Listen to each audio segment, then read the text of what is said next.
ลงเสน่ห์ภาษาล้านนาใครสู้มวลมิตรชีวิตทหารลุงกินบำนาญแค่ปอกับเข้าเรื่องแอวสาวก็เปล่ากินเหล้าย่างไปเมินนานนมพนันเล่นพาย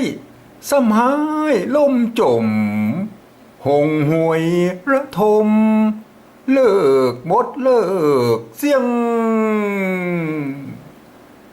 ถ่ายทอดกำเมืองเรื่องราวฮือเกี้ยงยูทูบซะเปิดดูเนอเพื่ออนุรักษ์ควักมาเสนอลูกตั้นหลานเธอส่งมาเฮียนได้บ่ยากอันหยังเจิญนั่งใกล้ๆก็ขายกำไทยนานแล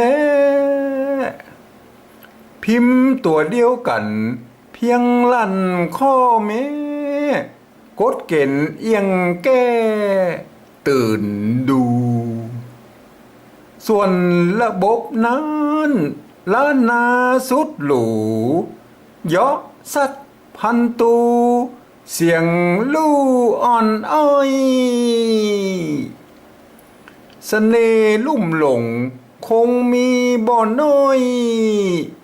จริงเผยแพร่ทอยยูยัดฮือคนเมืองหนากาวาบ่อตัดทูดทัดหมายเป้าใดดีก็ยังมีคนสนใจลี่มาถามรอสักว่างจะเฮียนแน่นอนเน้อนายเฮย